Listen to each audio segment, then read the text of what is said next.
Hello Bethel, praise God. To all the leaders, praise God. I hope that okay kayo. And ngayon ang gagawin natin is we're gonna teach about gusto kong ma-enhance ang leadership skills ninyo. Amen, praise God. And so, the first teaching na iti-teach ko ngayon sa inyo is it talks about the power of purpose and vision, mga minamahal. And I hope na this teaching, will give you, praise God, knowledge, praise God, and sharpen ang inyong leaders' skills. Amen? Praise God. So, let's pray. Praise God. Father God, I thank you and I honor you. Thank you, Lord God, for this opportunity, oh God, that, Lord, I can teach, Lord God, and impart things, oh God, that you shared, Lord God, with me, Lord God. Hallelujah. My experience, Lord God. Hallelujah. Father, I pray, oh God, that you will bless your people, oh God, hallelujah, your leaders, oh God, in Bethel House, oh God. We love you, we honor you, we exalt you, in the mighty name of Jesus. And everyone says, amen and amen and amen. Praise God. And so, the first one that I'm going to tackle, praise God, or to teach you, is the power of purpose. Praise God. And so, in the book of Philippians, chapter 1, verse 12, to 14, praise God. At this time, Paul is in the bars already, mga minamahal. So, nakakulong na si Paul. At dahil sa nakakulong siya, mga minamahal, may mga Christians na, they stand up and they stand to their calling. And then, Paul was really happy of that. But even though Paul, mga minamahal, is nasa bar, mga minamahal, talagang gumagawa pa rin siya ng paraan, mga minamahal, na kung paano po niya palaganapin, ang banal na salita ng ating pinakamamahal na Panginoon. At doon nga po niya nagawa, mga minamahal, ang mga books, mga minamahal, hallelujah, isa na po ito ng Book of Philippians, mga minamahal. Nung sinulat na ito, ay nadudoon na po siya sa kulungan. Amen. Now, in the Book of Philippians, chapter 1, praise God, verse 12 to 14, praise God, it says, "Now I want you to know, brothers and sisters, that what has happened to me has actually served to advance the gospel." Sinasabi po ni Paul, mga minamahal, na anuman ang nangyayari sa akin ngayon, hallelujah, kasi po, akala po ng iba, mga Kristiyano, mga minamahal, na kapag ikaw nasa kulungan na, wala na mangyayari sa iyo. Pero kay Paul po, iba po ang kanyang pananaw, mga minamahal. Ang sabi po niya, "Now I want you to know, brothers and sisters, that what has happened to me has actually served to advance the gospel. As a result, it was become clear throughout the whole palace guard and to everyone else that I am in chain for Christ." Praise God. Sipin ninyo, lahat po ng palace guard, mga minamahal, pinipreachan po ni Paul, mga minamahal. Sinasabi po niya, ganun din po, mga minamahal, ang mga nakakulong, praise God, nagpipreach po siya ng salita ng Diyos. Kahit saan po magpunta si Paul, siya po ay nagpipreach ng ating pong salita, ng salita po na ating pong pinakamamahal na Panginoon. Praise God. Verse 14, it says, "And because of my chain, most of the brothers and sisters had become confident in the Lord and dare all the more to proclaim the gospel without fear." Amen! Praise God. Ito po yun, mga minamahal. Yung isa po sa mga makita ni Paul na ang mga brothers and sisters niya magra-rise up sa kanilang calling and to proclaim the gospel without fear. Amen. Praise God. So this is one of the purpose of Paul. Praise God. And so Paul might have been forgotten, or other Christians may thought that his calling or mission is finished because he is in prison. Yet, while he was walking for his death, nalalapit na po ang kanyang kamatayan, mga minamahal, praise God. For his death trial, he even used this opportunity to advance the gospel. Amen! Mga minamahal, ano pong ibig sabihin nito? Ano man pong mangyari sa atin, ano man pong pagsubok, nasaan po man tayo, use po natin ang oportunidad na yon para po ma-advance natin ang gospel. Amen! Kapag po ang naging purpose natin, hallelujah, is to bring the glory always to God, mga minamahal. Saan man po tayo dalhin, mga minamahal, nothing can stop us to proclaim the word of God. Amen? Praise God. Paul is a kind of leader that never drifted from his mission. Amen? Napaka-focus po ni Paul, mga minamahal. Ano po nangyari sa kanya, mga minamahal? Focus siya. Amen. Hindi siya tumatakbo sa calling niya, mga minamahal. Hindi po siya klaseng leader na nagkaroon lang ng konting aberya dito, ayoko nang mag-leader. Hindi po, mga minamahal. As a matter of fact, mga minamahal, alam niya na pagpupunta po siya sa isang lugar, yun na po ang last niya at haharapin niya na ang kamatayan niya. Ilan pong ang mga Kristiyano na talagang sinasabi sa kanya na huwag kang pupunta dyan. Ngunit alam niyo po, si Paul po, kapag sinabi ng Panginoon, gagawin at gagawin niya. Ganon siya ka-focus, mga minamahal. Walang anuman na hindrance, hallelujah, na kayang pahintuin si Paul, mga minamahal. Amen? Hallelujah. And I pray, mga minamahal, na kayo mga leaders dyan sa Bethel, maging ganon kayo. Amen? Anumang pagsubok, anuman ang i-face ninyo, maging focus kayo sa pinapagawa sa inyo, sa purpose ninyo na pinagagawa sa inyo ng ating pinakamamahal na Panginoon. Amen. Praise God. He determined to leave his mark whenever he went. Wow. Praise God. This is Paul. Praise God. Hallelujah. How did Paul keep his heart, mind, and body to the purpose of God even if he is in the prison? What did Paul learn behind the bars that makes him victorious? For he served the purpose until his death. Ano po, mga minamahal, ang matututunan natin kay Paul? Praise God. Ano ang makikita at matututunan natin kay Paul na kahit na nakakulong pa siya, ano ang nagmo-motivate sa kanya? Paano niya, praise God, na overcome ang fear, ang trauma, ang takot? Hallelujah, sapagkat alam niya, malapit na ang kanyang kamatayan. Amen. Praise God. Now, number one, mga minamahal, I want you to write it down. Amen? Number one, mga minamahal, a purpose will motivate you. A purpose will motivate you. Amen? Now, when we come to Bethel, amen, everything that we do here is spiritual. Amen? Hallelujah. Now, what is the purpose of Bethel?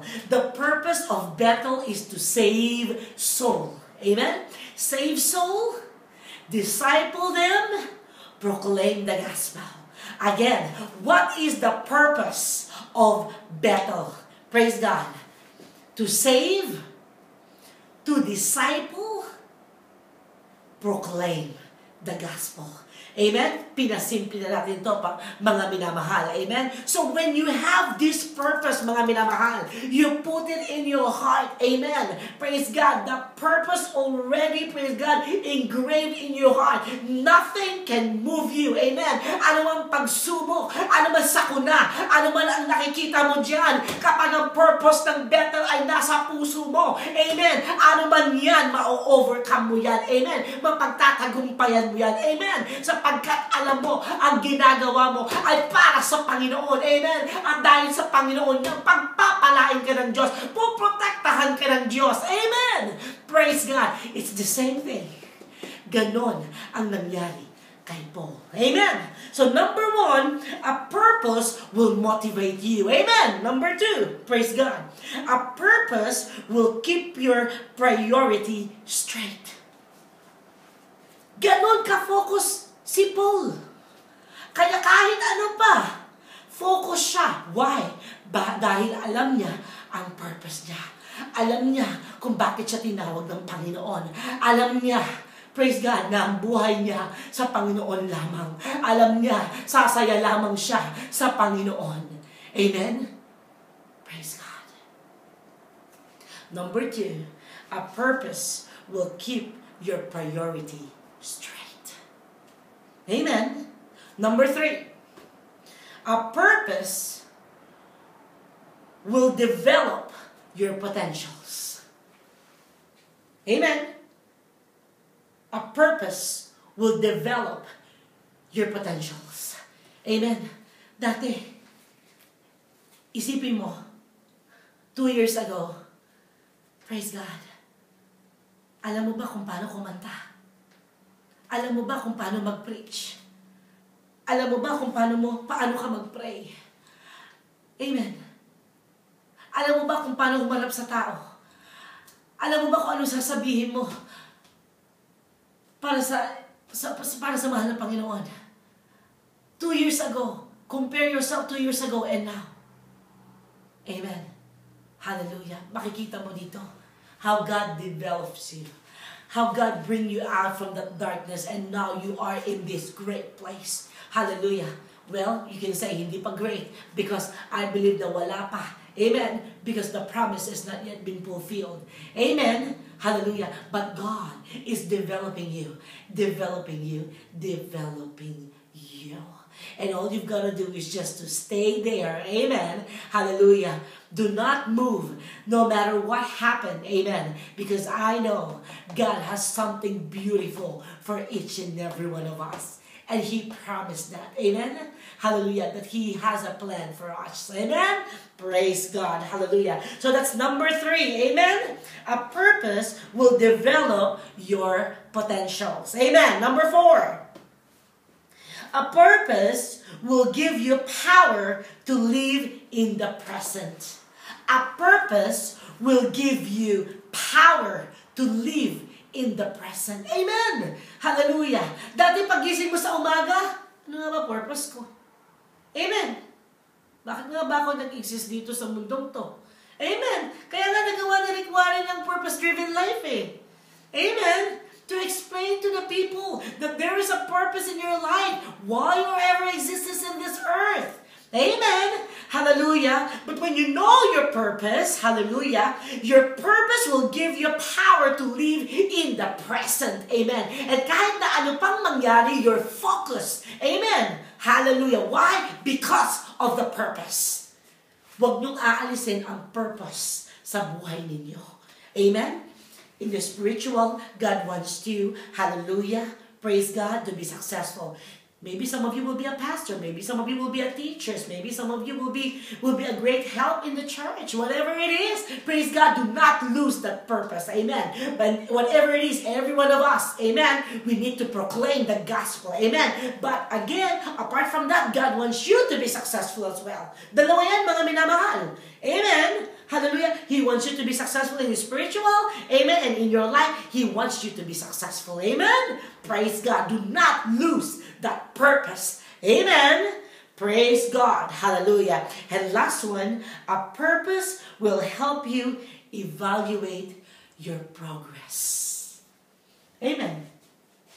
Your purpose will help you evaluate your progress. And that is why Paul says, praise God, that, hallelujah, in verse 14, praise God, he says, and because of my chain, most of the brothers and sisters have become confident in the Lord and dare all the more to proclaim the gospel without fear. Amen. Na-evaluate niya. Sinabi niya na, Lord, kaya mo pala inalawa ko na nandito ako. Lord God, sapagkat ang mga brothers, ang mga kapatid ko, hallelujah, na nandiyan ngayon sa labas na hindi nakakulong, sila ngayon ang tumatayo at nagpipreach ng gospel for your glory. Napakabuti mo, Panginoon. Amen. You can evaluate through the purpose. You can evaluate your progress. Amen. Praise God. Hallelujah. One of the most benefit, praise God, hallelujah, of having that purpose is that because that purpose is so much in you, it becomes a magnet. All the people, praise God, that also, praise God, have the same purpose, hallelujah, didikit yan sa'yo. Amen. And then, ito yung sinasabi na iron sharpen iron. Amen. Mag-uusap na kayo. Amen. Praise God. And ano mangyayari doon? Magkakaroon ka ng ideas. Amen. At lalo ka pang magfo-focus ngayon sa purpose na binigay sa iyo ng Panginoon sa buhay mo. Amen. Praise God. Amen. Ganun ang ginagawa ng mga positive people. Ganun ang mga ginagawa ng mga successful people. Amen. They will never go to chickens. They will always go for eagles. Amen. Ano po ba ang chicken? Di ba? Tignan niyo, pag-aralan niyo ang chicken.